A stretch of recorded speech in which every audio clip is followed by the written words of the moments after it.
¿Qué tal? ¿Cómo le va? Qué gusto saludarle nuevamente en estas las realidades y opiniones de México Prioridad. Hoy transmitiendo nuevamente desde Barcelona, aquí en Cataluña, en el barrio de Sants, un barrio histórico, tradicional de esta preciosa ciudad. Y para mejor complemento, perdóneme, no complemento, para llegar a la esencia, le agradezco, saludo a don Abel Segura, que es todo un personaje aquí de Cataluña. Abel, ¿cómo estás? Hola, ¿qué tal, Eduardo? Muy bien, esperando a ver qué va a dar de sí todo esto que me quieres contar, Pues, o me quieres decir, o me quieres redirigir. Yo creo que será lo que tú nos cuentes, que será mucho, porque un personaje como Abel, que ha pasado y tiene que platicarnos acerca de los medios de comunicación, acerca del deporte ciencia, el ajedrez, nada más ni nada menos como fundador de la Escuela Catalana de Ajedrez. Fundador de la Escuela de Ajedrez de Barcelona. Corrígeme cuántas veces sea necesario. Sí, por supuesto. Ningún problema. El fútbol, el Barcelona, es imprescindible tocarlo. Sí, es imprescindible. Tu paso como funcionario bancario, Sí, también. Que no son cosas fáciles cuando se da un cambio tan radical. Sí. En fin. He tocado bastantes teclas así en toda mi vida profesional. Tampoco no es que sean excesivas, pero sí unas cuantas, sí. Y yo creo que con mucho éxito en todas. Pero empecemos. He procurado hacerlo lo mejor posible. Eso ya es ganancia, Abel, porque mucha gente va por la vida y haciendo las cosas a como salen, sin mayor esfuerzo, sin mayor dedicación. Y lo tuyo es el perfeccionismo. Lo tuyo es la dedicación para que las cosas salgan bien. Hoy en día no sé si el ser perfeccionista es un defecto o es una cualidad. Cuidado, Cuidado, que hay que interpretarlo, porque obsesionado por el perfeccionismo, que no lo soy, pero sí me gusta hacer las cosas bien. Procurarlas siempre, hacerlas bien y con responsabilidad. Y eso es lo que he intentado hacer en todos los trabajos en los que he estado. Claro. Abel, yo creo que podemos empezar por lo que se debe de empezar. Venga. Tú naciste aquí en Cataluña, ¿en dónde? En Barcelona. Sabes que hay diferentes barrios. Yo nací en el barrio de l'Eixample. Sí, en la Gran Vía. Sí. En la Gran Vía esquina Làuria. La Gran Vía de las Cortes Catalanas. Exactamente, Gran Vía de las Cortes Catalanas, esquina con Làuria, que hay una clínica que se llama San Cosme y San Damián. Había, no sé si aún existe, pues allí es en donde nací yo. Estuve de aquí, me fui, según me cuentan mis padres y toda la historia de la familia, me fui a la calle Villarroel tocando también a la Gran Vía. Allí estuve 3 meses y desde los 3 meses me trasladé al barrio de la Sagrada Familia, que es el barrio que aún estoy viviendo ahora. No solamente vivo en el mismo barrio, sino que vivo en la misma escalera, en el mismo piso no. Ya, sí. Pero vivíamos en un séptimo con mis padres. Y entonces, cuando ya me casé y todo esto, vivimos en la misma escalera, pero en el 4º piso. Ya. Y toda la vida he vivido en el mismo sitio, en la misma escalera. Una zona privilegiada. Sí, no solo por lo que significa Andoni Gaudí para el mundo, no hablo para Cataluña, sino para el mundo, con la iglesia, que por cierto, ¿cuándo Basílica. Por cierto, ¿cuándo se va a terminar? Yo recuerdo haber venido hace 20, 25 años por primera ocasión a Barcelona y estaba pues en obras. Supongo que ahora estará mucho más cerca de concluir. Sí, yo creo que las obras, el legado que dejó Antonio Gaudí, que quieras o no quieras, cuando murió estaba en pleno apogeo de la construcción. Después hubo un incendio, se quemaron bastantes cosas y tal, pero creo que el legado siempre ha sido, y los que vienen detrás creo que lo han cogido bien. Creo que se va a hacer lo que él tenía pensado. ¿No? Y eso, según tengo entendido, será para el año 2026. Faltan un par de años. Nada. Un par de años, supongo. A ver, porque tú ya sabes que en eso de los plazos siempre hay que añadir unos cuantos meses. En el tema de la construcción, muy especial. Exactamente. Hay que añadir unos cuantos meses y aceptarás. Sí. Por tanto, 2026, yo creo que 2026, 27, supongo que ya se acabará. Pues ya lo merece el mundo. Sí. Abel, vayamos de un personaje a otro. ¿Cómo recuerdas tú la época, los últimos años del generalísimo Francisco Franco, que haya incidido en la vida de tu familia, en tu vida? Porque él, de hecho, pues hasta 1973 ejerció un mandato férreo. Sí. ¿Cómo ves que haya incidido? De hecho, de ahí deriva la Guerra Civil Española. Sí. Nosotros vivimos estos últimos años. Bueno, yo también tengo que decirte que era bastante joven, ¿no? Tenía 20, cuando murió el generalísimo teníamos el dictador. Tenías 20 años. 22 años Sí, cuando murió, ¿no? Entonces, en mi primer trabajo, que fue en una entidad bancaria, vivimos una serie de cosas, concretamente muchas huelgas en aquel momento sobre el trabajo y tal, para unas mejorías en el trabajo, y la gente que salió de esas huelgas que había y todo esto, a muchos los encarcelaron y... Sí, era una época de muy alta represión, muy alta represión. Yo me acuerdo que estaba en una sección que resulta de que, yo hacía 6 meses que estaba en la entidad bancaria y resulta de que, empezamos a hacer huelgas y tal, y yo temía por mi puesto de trabajo, porque claro, estaba aún en periodo de prueba. Entonces, cuidado, ¿no? Pero ya nos prometieron que cuando se acabara esta huelga, porque tenía que hacer huelga junto con los demás, yo acababa de entrar. No te podías quedar al margen. ¿Qué hago? Sí, no claro. lo hago, hombre. Entonces yo tenía que ver los demás y sí que me aseguraron que cuando acababa la huelga que no pasaba nada, que continuaría. Pero sí, fue una época también que durante aquellos años creo que mataron a Puig Antich, que era uno de los era un activista así a favor contra la represión, ¿no? Y entonces contra el general Franco. Contra el general Franco, exactamente. Bueno, y en todas estas cosas, pues lo vivimos con un poco de incertidumbre, ¿no? Incertidumbre quizás la palabra. Pero bueno, no nos afectó en nada en lo que es en la vida cotidiana. La familia, en la cotidiana, tampoco nos afectó nada. Okay. Pero no deja de ser siempre muy significativo porque creo, y a lo mejor estoy equivocado, que siempre todos los extremos son nefastos. Tanto que a mí ya no me gusta utilizar las geometrías políticas, pero finalmente son referentes. Tanto de derecha como de izquierda, un extremismo es nefasto. Siempre es malo. Es nefasto. Siempre. Entonces, pues bueno, finalmente España, a partir de 1973, pues tuvo una explosión. 75 fue cuando... 75, perdona, cuando el rey Juan Carlos. Exactamente. Exacto. Y bueno, y entonces, pues a partir de aquí, pues ya Barcelona se abre un poco más, deja de haber esta represión. Entonces empezó lo que es la post-dictadura, sí, a partir de aquí, que fue una cosa que fue en el tiempo de los grandes partidos políticos aquí que se hicieron en aquel momento, UCD, el PSUC, el Partido Comunista, y a partir de aquí empezó, pues bueno, la etapa que fue antes de llegar a esos grandes partidos de ahora y a esos grandes... El PSOE y el PP. PSOE, exactamente. Sí. A partir de aquí, pues ya la cosa ya fue bueno, mucho mejor en el sentido de que no había esta represión que había antes, ¿no? Tú del banco sales profesionalmente ¿a dónde, Abel? A ver, yo estoy en el banco desde el año 74 hasta el año 88.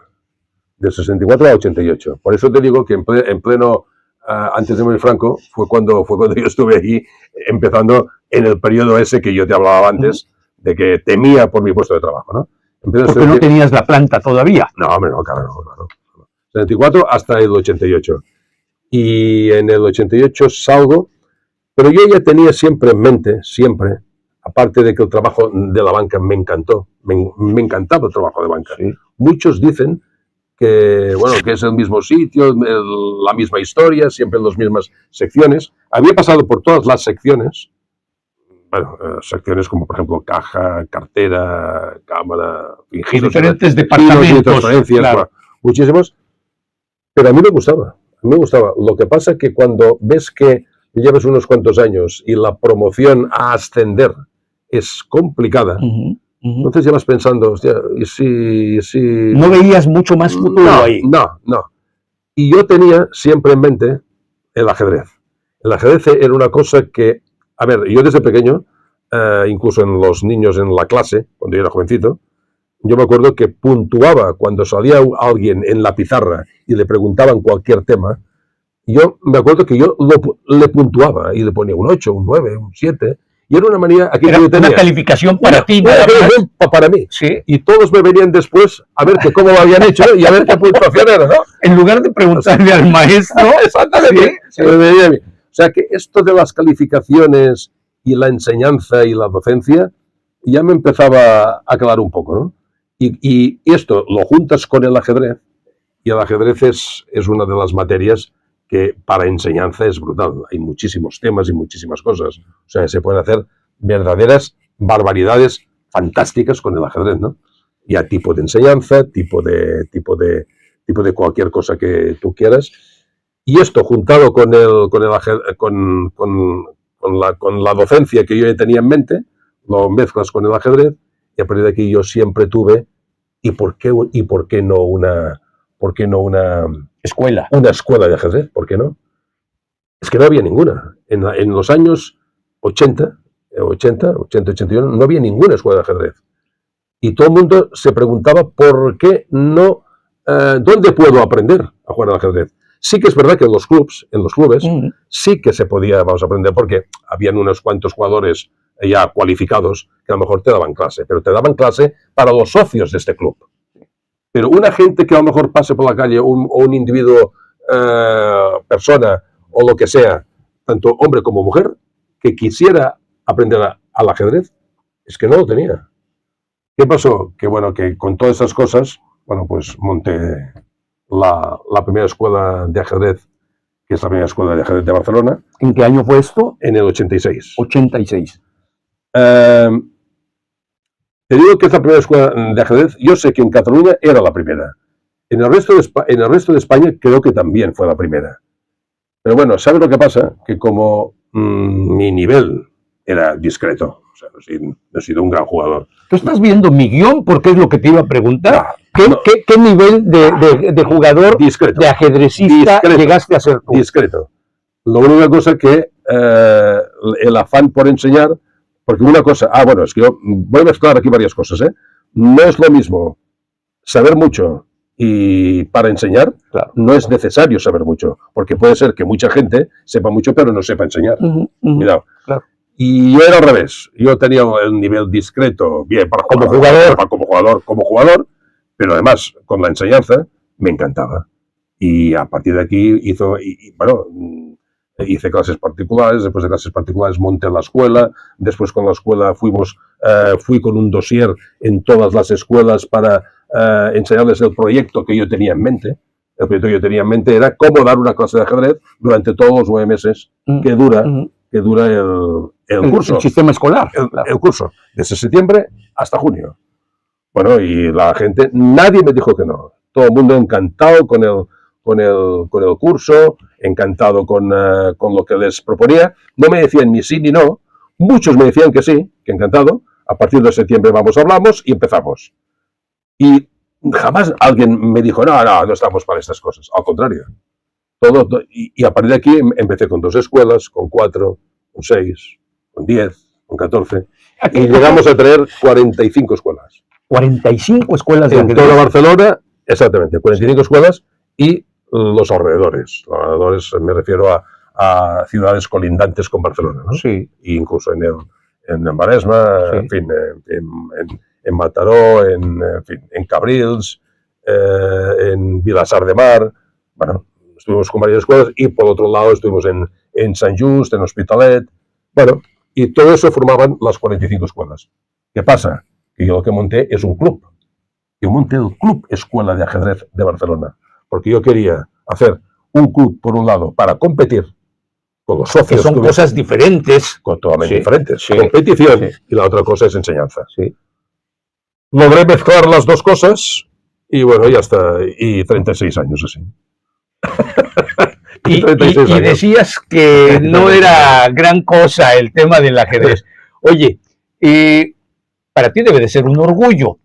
¿Y a qué atribuyes el tan pobre interés, pues, de los federativos, de las escuelas mismas, para darle luz verde a este proyecto que en sus orígenes tú planteaste? Bueno, yo lo planteé a nivel de club, de lo que yo había fundado, ¿no? Bueno, a partir de aquí, bueno, la gente, pues bueno, es muy reacia, porque ten en cuenta una cosa, tienes que ser de una máxima categoría profesional, porque entonces te hagan caso. Sí.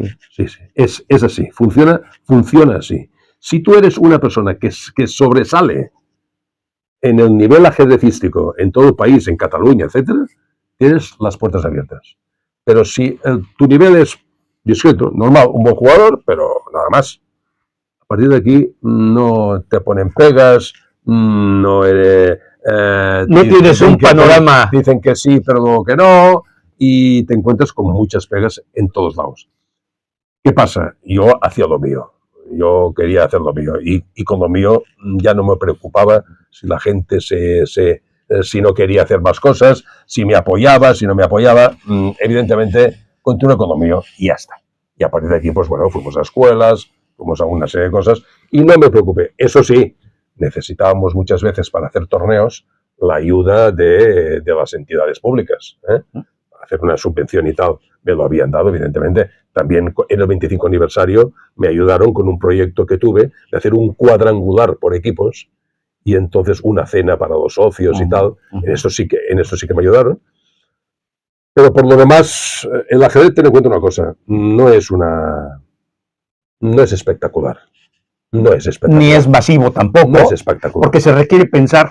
¿Qué nos dices a los que no nos gusta pensar para que nos aficionamos al ajedrez? Que no lo habéis probado. Porque no lo habéis probado. Porque no me gusta pensar. Que no lo habéis probado. Que no lo habéis probado. Porque pasa una cosa, en el ajedrez hay que estar en el momento que tú captas el chip. Hay un momento que tú dices en el ajedrez que tú vas subiendo en el aprendizaje. Vas sabiendo cosas. Te gustará más o menos, pero vas sabiendo cosas. Pero llega un momento en que el chip que se te pone es, lo entiendo y me gusta. O hay muchos que se quedan en el camino. Hay muchos que se quedan en el camino. Pero hay que dar esta punta, hay que llegar hasta la punta del iceberg para decir, eso me gusta. Hay que captar la esencia del ajedrez.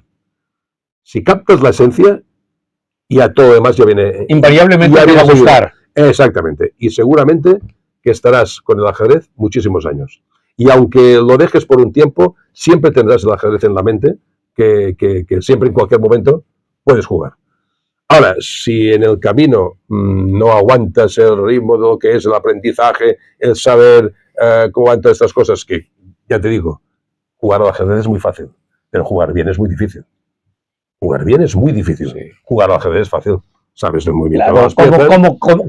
Cómo caminan cada pieza. Sabes el movimiento de las piezas, sabes cómo va. Y puedes desarrollar una estrategia mínima elemental. Exactamente. Sí. Pero de eso a jugarlo bien. No, hay una gran diferencia. También los profesores nos hemos quejado muchas veces de que como enseñamos cosas básicas en los colegios y en los niños, el nivel baja. Porque siempre estás explicando cosas básicas.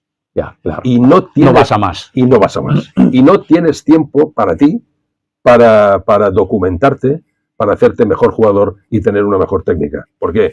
Porque después de todo el día enseñando clases a los más pequeños o a los más jóvenes, pues es muy difícil que después tengas tiempo y tengas ganas para empezar a aprender más cosas. Entonces tú estarías las 24 horas del día con el ajedrez. Y te serían insuficientes de todas formas. Por tanto, esa es la dificultad que hay. Normalmente todos los profesores nos hemos quejado de que, no todos evidentemente, pero nos hemos quejado de que el ajedrez, cuando enseñas, tú como jugador bajas el nivel. Sí. Bajas el nivel, sí. Porque estás explicando cosas básicas. Sí. Claro, estás limitado ahí y no hay manera de desarrollar. Claro. Hace un momento hablabas de la ingrata que es la condición humana, en términos de que, pues si no eras un excelente jugador de ajedrez, no ibas a tener el apoyo. ¿Eso aplica en todas partes y en todas las actividades, me parece, Abel. O sea, si uno es mediano en el tema que estemos hablando, poco es el nivel de influencia que se puede tener. Exactamente. Pero lo digo porque es importante que tengamos claro pues este tipo de conceptos, ¿no? Que no solamente nos quedemos con que pues qué malos y qué negativos son aquí en Cataluña los federativos o quien corresponda. No, es una condición humana. No, es que para sobresalir en algún deporte, a ver, si aquí tuviésemos aquí en España, en Barcelona, tuviéramos un número 1 mundial del ajedrez, te aseguro yo que el ajedrez subía como la espuma. Claro. Pero hacer un número 1 mundial, esto es en Rusia. En Rusia, en todos los países soviéticos, habían escuelas, en todas las escuelas, el ajedrez era obligatorio. Era obligatorio. No en todas las escuelas, porque en todas las escuelas tenían un deporte clave. Por ejemplo, hay un deporte que es el hockey sobre hielo. En una escuela, pues se practicaba el hockey sobre hielo. Y otros deportes más. Hay algunas escuelas que el deporte por antonomasia era el ajedrez. Pues aquí, en todas las escuelas se hacía el ajedrez. De ahí salieron Kasparov y Karpov, que son de los que yo me acuerdo de los años 70. Exactamente. ¿Sí? Ahora debe haber figurones. Kosnoy, sí. Bueno, y han habido muchísimos más. Y ahora, sobre todo ahora, lo que hay es mucho jugador de la India. Brutal. ¿A qué lo atribuyes? Sí, lo atribuyo a que hay muchas precariedades en el país y entonces normalmente, como hay muchas precariedades, la gente, los niños, se quedan en sus casas, en su sitio o en donde sea, y allí entonces han de hacer cosas. Tienen del tiempo para... Y una de las cosas que se hace, uno de los deportes o uno de los juegos, porque cuidado, el ajedrez es el rey de los juegos. Es el rey de los juegos, cuidado. Y el deporte ciencia se le conoce. Ciencia, exactamente. Pues en India, pues resulta de que las precariedades de las familias hacía que estaban muchísimas veces cerrados en casa y lo que hacían era jugar al ajedrez. Y a partir de aquí muchísimos han empezado a salir, pero verdaderas figuras, Y hay muchísimos niños que con 14, 15 años, 13, ya son grandes maestros. Grandes maestros, La máxima categoría. Tan jóvenes. La máxima categoría, sí. Sí. Y esto es de unos años, pues para aquí. De 10 años, 8, 5 para aquí. Han salido muchísima gente de este tipo. Sí. Pasemos a otro deporte. ¿Cuál? Fútbol.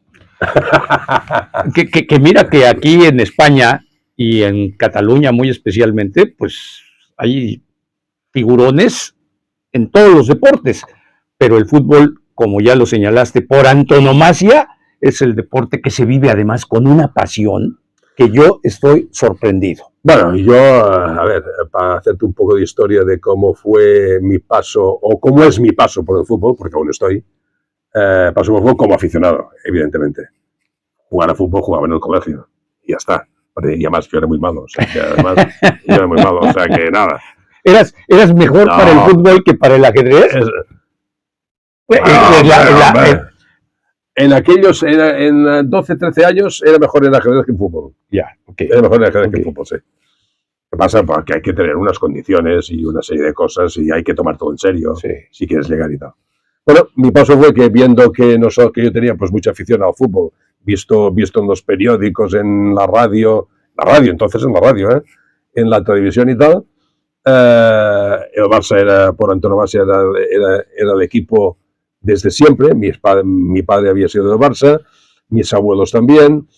Bueno, ¿a ti te tocó ir a ver al Barça a Sarriá? No fui a Sarriá. No fui a Sarriá. No he ido nunca a Sarriá. A Sarriá no he ido nunca. Al Nou Camp, cuidado, tú estás hablando del Español, El Español es el campo del... Sarriá es el campo del Español, amigo, ya pensaba yo. Digo, No, a ver, bueno, oye, yo ¿Tú has estado en Sarriá? En el estadio, no. Bueno, ¿se conserva el estadio todavía? No, ya no. Eso es, claro. No. Sarriá hace 20 o 25 años que ya no. En Sarriá, como barrio primoroso de aquí de Barcelona, claro que he estado. Pues este es el barrio del Español, que es el otro equipo que está aquí en Cataluña, ¿no? Sí. Que está aquí en Barcelona.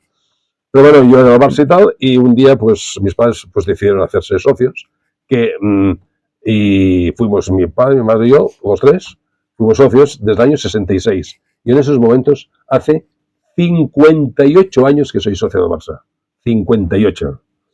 Tengo 71. Algún privilegio debes tener como socio, en términos de la antigüedad, quizá. Sí, que ya no pago el carnet de socio. El carnet de socio ya es gratuito. El abono en el asiento no, ¿eh? Sí. El abono asiento, esto aún se continúa pagando, pero todos lo pagamos. Pero el carnet de socio ya es gratis. Ya. El de socio ya es gratis. Tenías dos condiciones. Socio gratis por la edad y gratis por ser jubilado. Ya. Si tenías la edad pero no estabas jubilado, no, o al revés. No, tenía que ser las dos cosas. Digo, hace exactamente, pues, no sé, 6, 7, 8 años y ya no pago más el carnet de socio. Tengo el carnet, pero es gratis. Volveremos a ver las épocas del Barcelona del año 2005 al 2015. Será complicado. Muy difícil, ¿no? Será complicado, sí. Sí, porque la época del Barça que yo he visto más... A ver, una cosa es la época del Barça que a mí me gustaba más y la época del Barça en su máximo esplendor. Máximo esplendor es la época de Guardiola. Pep Guardiola. Con Guardiola aquello fue espectacular. Y con Messi en sus filas aquello fue espectacular. Pero la época que a mí me gustaba era la época del Dream Team. El Dream Team. Cuando Guardiola era jugador y entrenado por Johan Cruyff. Mi ídolo de siempre. Sí. Mi ídolo, ¿eh? Ídolo. Una vez, oye, pero tú hablas, dices Johan Cruyff, y yo siento aquí la emoción a flor de piel. Sí, señor. Porque bueno, pues él encabezaba la famosa naranja mecánica holandesa. Exactamente. Sí, con John Deskens. Con Reckham, Johnny Rep. Sí. Había muchísimos jugadores, vamos, que estuvieron en el Cantolero los años 71, 72, 73, 74, hasta el famoso Mundial de Alemania, que fue cuando perdieron aquella final, ¿no? Pero lo más bonito del caso es que perdieron la final, pero el fútbol que hacía Holanda se recordará toda la vida. Eso casi es mejor que conseguir el título. Recordar aquel fútbol aquí que practicaban. Y eso, en el Barcelona, Johan Cruyff lo lograron como entrenador. Claro. Como entrenador lo consiguió. Y esa es la época aquí que me gustó más a mí. La romántica, la que más te llama. Exactamente. El esplendor, pues llegó hasta estos últimos 15 años. ¿Sabes por qué me gustaba más? Porque ahora la cosa ha cambiado mucho. Tantos extranjeros y tanta eso, la cosa pues ya no es igual. Antes habían 2 o 3 extranjeros, máximo creo que se podían fichar 2 o 3, y a partir de aquí todas eran de la cantera o del país. Sí. Barcelona llegó a tener 2 o 3 extranjeros, mucha gente de la cantera. Aquellos jugadores te los hacías tuyos. Claro. Te sabías la alineación hasta de memoria. Claro. Hasta de memoria te la sabías. Cosa que ahora, pues, ya... La cosa ha cambiado. Es más informal. No es lo mismo. Es alguno de los efectos de cómo se ha prostituido todo, y el fútbol no es la excepción, en función de estos contratos escandalosamente absurdos. ¿Sí? Yo creo que hasta hace daño y todo, a tal como está el país y tal como están las cosas, y la gente y la precariedad que tiene así la gente, yo creo que hasta hace daño y todo esos contratos multimillonarios. Hace mucho daño. Cuando la mayoría de la gente con 1.500 euros al mes, los 3 o 4 últimos días ya no tiene para... Ya no tiene, seguramente que estas son cosas que no se pueden evitar y muchos que entienden dirán, bueno, no tiene nada que ver una cosa con la otra, una cosa de fútbol... No, pero sí tiene que ver, ¿eh? Sí, hombre, claro que tiene que ver. Pero bueno, muchos a lo mejor te vendrán una milonga, y te dirán... No, que eso no tiene nada que ver, porque esto es lo que arrastra el fútbol, los millones que arrastra el fútbol, porque cada vez es verdad. Que eso nadie lo discute, Abel. El fútbol, a nivel mundial, tiene connotaciones trascendentales en lo político, en lo económico, en lo social, en lo deportivo ya ni se diga. Pero de eso a que alguien cobre no sé cuántos cientos de millones de euros al año... Yo creo que está todo en término medio a unos 100 millones de euros al año. En término medio, ¿eh? Sí. Me refiero a los que cobran menos, a los que cobran más, haces una media y la media es de 10 millones, ¿eh? Más o menos. Es una brutalidad de dinero. Sí. Bueno, y bueno, es que yo creo que muchísima gente, cuando ya acaban su momento físicamente, que ya lo tienen que dejar, prácticamente se puede decir que pueden vivir de esto ya. Se han aprovechado toda la vida. No solo ellos, dos o tres generaciones posteriores. Los hijos y los nietos. Claro. Y si me apuras, hasta los bisnietos. Cuando no lo tiran. Cuando no lo tiran desde Ahí está. los que lo ganaron. Sí, que también es muy frecuente. Que también es muy frecuente. Gente que está en la ruina. ¿Sí? De esos grandes jugadores aquí que han habido, gente que ha estado en la ruina. Y en Amarzona pues no ha sido la excepción. Han habido varias gente que las estaban pasando canutas porque no han sabido ahorrar en su momento o prever lo que les venía en el futuro. Y a partir de aquí fue porque han estado. Ese es tema de elemental educación, ¿no te parece? Sí, totalmente. Sí, totalmente. Hay que tener la cabeza bien amoblada para hacer todo eso. Sí, porque si no te vuelves loco. Sí. El dinero vuelve loco a cualquiera. Sí, exactamente. O no lo vuelve, nada más lo desvela. Lo desvela, ¿sí? Exactamente. Sí. Vamos a los medios de comunicación, Abel. Hombre, Has hecho radio, televisión, y yo creo que, no sé si coincidas, pero siempre he sostenido que una cámara y un micrófono son como la droga prohibida, la peor del mundo. Sí. Genera una adicción. Adicción. Sí. Esta es la palabra, adicción. Cuando he estado durante un tiempo que a lo mejor, bueno, ahora entraremos a hablar sobre todos estos temas, sobre todo esto. Pero cuando he estado a lo mejor medio año sin el micro y sin la radio y sin los auriculares, sí. Hostia, las paso canutas, Sí. Tienes adicción y en la televisión pasa 3/4 de lo mismo. Sí. He estado muchísimo tiempo aquí sin hacer televisión, pero crear un mono esto, ¡wow! Brutal, es que ¿qué pasa? Vamos a ver, los medios de comunicación que te pongan un micro aquí delante y tú te dirijas a todo el mundo que te está escuchando, sean los espectadores o oyentes. Sea, claro. Oh, eso es una pasada, tú. Es una pasada. Porque aquí hay también, yo creo que hay un ego aquí particular. Un ego particular. Ese es el punto clave. El ego que todos tenemos. Un ego particular de que estás haciendo esto y sabes que te está escuchando y eso te produce una subida de adrenalina. Sí. ¡Oh! Brutal. Aunque digan, qué bruto es este. Sí. Aunque lo digan. Sí. Pero con uno que diga, oye, qué fantástico el análisis, pues con eso ya valió todo. Y una autoestima brutal también. Claro, Tienes que tener una autoestima.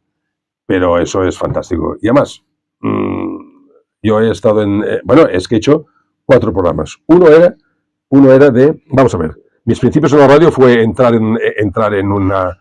Escribí porque a mí me gustaban los medios de comunicación. Digo, tengo que hacer algún programa porque me gusta, tengo muchas cosas que decir. Un programa de ajedrez también. Escribí a una radio. Esa radio me dijeron que sí, que pasara por allí. Les expliqué el proyecto de un programa de ajedrez y lo estuve haciendo durante 3 años. Paralelamente a esto, en la televisión lo hice 3/4 de lo mismo. Hubo un periodista que me hizo una entrevista un día, como tú me estás haciendo ahora aquí, para explicar las cosas que yo hacía y tal, pero a mucho menor nivel, ¿no? Era para hablar sobre qué se hacía en la escuela de ajedrez y cómo va y cómo funciona. Y ese periodista me trajo a una televisión porque me preguntó, ¿te gustaría hacer televisión? Digo, no lo he hecho nunca, pero bueno, sí, podría ser.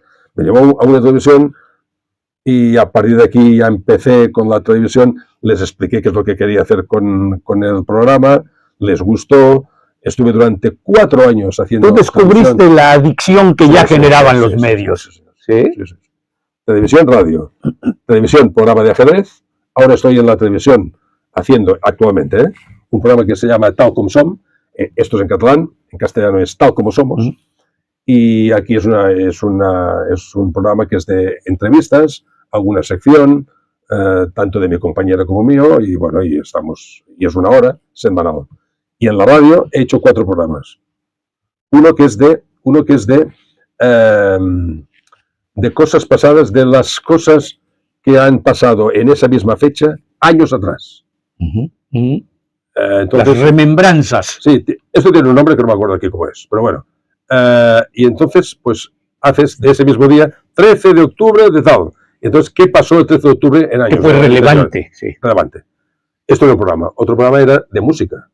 De música. La música. Ahí no hemos entrado tampoco. La música de los años, bueno, la música de todos los años. O sea, ¿qué cogía? Cogía a un grupo o a un solista, lo desmembraba en su vida y tal, y entonces ponía las 5 o 6 canciones enteras, ¿eh? No como hacen ahora, que al cabo de 15 segundos cortan la canción y pasan a otra. No, enteras. Sí. Y esto hice pues durante 3 años. Qué delicia es también la música, ¿eh? Sí. No sé si coincidas, Abel. Dentro de las bellas artes, para mi gusto, la música es la que mayormente sublima el espíritu humano. La música te cambia de carácter. Sí. Muchas veces, cuando estás en una situación, bueno, deprimido, complicada, triste, sí, escuchas según te pones cuando estás en el coche, te pones una emisora o te pones algún CD de estos que quieres y para poner música y te cambia todo radicalmente. Sí. Te cambia todo. Porque la música hay según qué músicas que las tienes introducidas en tu misma persona y si escuchas estas músicas, pues bueno, pues te hace cambiar. Estás reviviendo esos momentos de alegría, de felicidad, de plenitud. Exactamente. Y bueno, y hice un programa de música, después hice un programa que se llama Finestres, Picos y Pirámides. Finestres, Picos y Pirámides, que Finestres es ventanas. Finestres es en catalán. Finestres, Picos y Pirámides. Como tocamos todos los temas, pues este era un título que englobaba todo. Podía abordar. Y este es el programa que también estamos haciendo ahora. Sí. Y otro programa que se llama Parlemna. Parlemna es en catalán, en castellano es Hablemos. Sí. Y también lo hago también. O sea, yo en estos momentos estoy haciendo 3 cosas. Un programa de televisión y 2 de radio. Y bueno, y soy muy feliz. Eso no necesitas decirlo. Soy muy feliz. Eso se percibe inmediatamente porque la condición humana, pues la verdad es que a veces es muy predecible. Y cuando alguien no está viviendo a plenitud, también lo refleja. También lo notas. Sí. Pero el caso tuyo es todo lo contrario. Sí. Bueno, ha sido, es decir, en mi etapa de mi vida, podríamos decir que he hecho lo que más me ha gustado. Lo que has querido. Y lo que he querido y lo que he podido también, cuidado. Sí. Pero haciendo lo que has querido, has podido vivir de eso. Exactamente. Y eso no tiene precio, Abel. En el ajedrez ha sido mi fuente de financiación durante 36 años. Y he vivido del ajedrez, sí. Es decir, lo mejor que te puede pasar es tener un hobby, que de este hobby hagas tu trabajo. Puedas vivir, claro. Esto es espectacular. La figura principal, la figura de esta entrevista eres tú, pero yo siempre he dicho que por eso he sido un privilegiado y por eso nunca he trabajado en mi vida, porque he hecho lo que me ha gustado. Exactamente. Y me ha permitido vivir. Si puedes hacer lo que te gusta y vivir de lo que te gusta, es una sensación que es inmejorable. No hay nada que puedas hacer mejor que no esto en plan de trabajo. De trabajar en lo que te gusta. Porque hay muchas veces que mucha gente, la mayor parte, tienen para no deprimirse les ha de gustar lo que están haciendo. Cuidado, muy diferente. Y no necesariamente les llega a gustar. Exactamente. Les ha de gustar lo que están haciendo, porque si no caen en depresiones y en tristeza. Si no, ¿de qué viven? ¿De qué mantienen a la familia? Sí. Y eso es muy duro porque yo creo que es altísimo el porcentaje de gente que vive esas condiciones. Muchos. Bueno, es que yo creo que casi todos, somos unos privilegiados los que podemos vivir de un hobby. Sí. Los que hemos podido vivir de un hobby. Los medios de comunicación ya no es lo mismo. Ahora estoy en otra etapa que los medios de comunicación ya es otra historia, ¿no? Pero vivir, francamente, en mi etapa laboral ha sido el ajedrez y el banco. El banco durante 11 años y el ajedrez durante 36. O sea, he estado en estas dos cosas. 70% de tu vida. Sí. Pero tengo que decir una cosa, repito, En el banco me gustaba también la faena, ¿eh?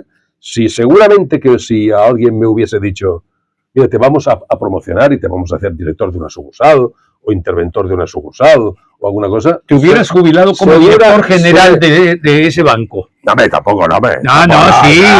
El banco no, director general del banco no, pero sí que me hubiese continuado. Porque hay una cosa que está clara. En mi vida han habido 3 personas que han influido muchísimo en mi vida laboral. Primero mis padres por darme todos los valores que me han dado en la vida, y esto jamás se olvida, ¿no? Porque hay muchas veces y eso es una cosa que no se lo he reconocido nunca, porque yo creo que es una cosa que es un tabú. A lo mejor se van tus padres en la vida. Y nunca se los dijiste. Y nunca se lo dije, sí, ¿no? Sí. Y nunca se lo dije. Y eso es una cosa que dices, hostia, ¿por qué no hablamos un día X con mis padres, mi padre y mi madre y yo sentados allí? Y les digo, pues no hay manera. Y yo sé muchísima gente que les ha pasado exactamente igual. Que precisamente les quieres decir muchas cosas y no se los ha dicho, no sabes por qué. Y luego cuando ya no están contigo, piensas, hostia, ¿por qué no les dije yo aquello que les dije? Qué buena reflexión estás haciendo, ¿eh? Bueno, ¿por qué no se lo dije yo en aquel momento, ¿no? ¿Por qué no estuve yo durante un día X, unas horas, yo qué sé, y hablando desde tú a tú, y no sé, hasta incluso, es que no sé, puede ser en casa, en un café, en una cafetería, en donde sea, jugando, ¿no? Sí. Y entonces cuando se van piensas, si me faltaba decirles esto. Eso mis padres. Y después había un director de una sucursal que, bueno, con él aprendí muchísimo. Sí, porque yo soy profesor mercantil, ¿no? Hice unos estudios de profesor mercantil y entonces, pues, juntado con el banco y tal, pues, bueno, llegué a tener el conocimiento teórico con la práctica del banco. Y hubo un director que supongo que él ni lo sabe, pero que me influyó muchísimo en la autoestima, en tomar decisiones, en saber reflexionar. Ya no solamente el ajedrez, sino que él mismo y tal, y le tengo que agradecer lo muchísimo que aprendí de él para tirar adelante toda aquella faceta en la parte bancaria, ¿no? Y que me sirvió después para enlazarlo con cosas, con el ajedrez, con muchas cosas, ¿no? O sea que, en fin. Abel, qué placer es escucharte. Mi placer es mío por haberme dado la oportunidad de esta entrevista, que quieras o no quieras, pues bueno, en fin, sacas a relucir seguramente que muchas cosas que estaban escondidas y ahora las sacas a relucir porque tú me las preguntas, ¿no? Oye, y con esto terminamos. ¿Qué viene para Abel Segura en el futuro próximo al corto plazo? Porque a nuestra edad, ya a largo plazo, creo que no sería lo más adecuado pensar. Yo te diría que continuar con los medios de comunicación, pero llegará un punto X, no sé si será 2, 3 años y tal, pero quiero dedicar mi tiempo, si la salud me lo permite y todo está como ahora. Yo siempre lo he dicho, si de los 60 a los 70 tiene que ser igual de salud que de los 70 a los 80, firmo ahora. Vaya, lo firmamos todos. Todos, firmo ahora. Bueno, sí, claro. En mi caso. No. Casos que, bueno, que a lo mejor hay alguien que las ha pasado canutas en plan de salud. Sí, pero en términos generales, de hecho, la plenitud del ser humano es entre los 50 y los 60 años. Sí. Contra lo que se diga y esta apología que se hace a las juventudes y todo esto, no. Entonces, coincido también entre los 60 y los 70 si yo tengo que hacer, exactamente. ¿Sí? Si yo tengo que hacer de los 60 a los 70 y de los 70 a los 80, tengo que estar de salud igual como en esos 10 años, firmo, vamos ahora mismo. Que no es tan fácil. No, que no es tan fácil. Eso es. Y a partir de los 80, que pase lo que Dios tenga que pasar. Que pase lo que tenga que pasar. Que pase lo que tenga que pasar. Claro. Ya vivió uno. Exactamente. Sí. Tú me preguntabas de que cuáles son mis proyectos. Pues estos aquí precisamente, continuar con los medios de comunicación, pero quiero dedicar, cuando ya haya pasado unos 2 o 3 años, parte de mi tiempo a la familia. Concretamente vamos a mi mujer, que hemos estado muchas veces, ella tiene sus cosas, yo tengo las mías, nos entendemos perfectamente, estamos muy bien avenidos y tal, pero tenemos que hacer algo juntos durante esa el etapa tiempo. final. Sí, yo creo que sí. Y será un día X que yo diré, se acaba, hasta aquí. Rosamari, que es mi mujer, le voy a decir, bueno, vamos a empezar cosas a hacer juntos. Y hasta donde la cuerda nos dé para rato, tú. Ves igual. Vamos a empezar como empezamos cuando empezamos. Vale. Perdóname el juego de palabras, pero esa es la verdad.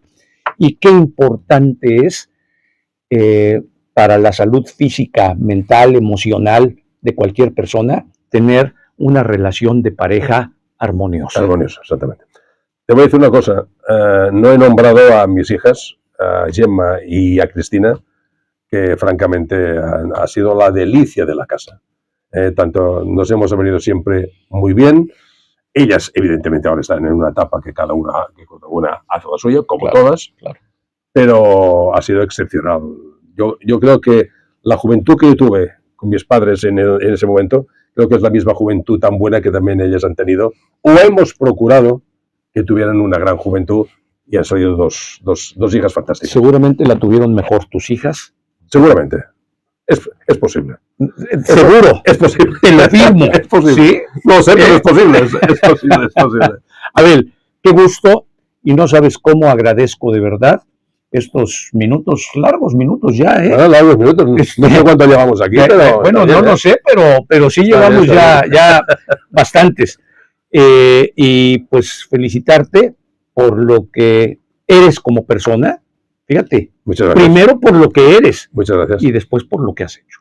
Muchas gracias, Silvio Bardo, y a tu disposición cuando quieras.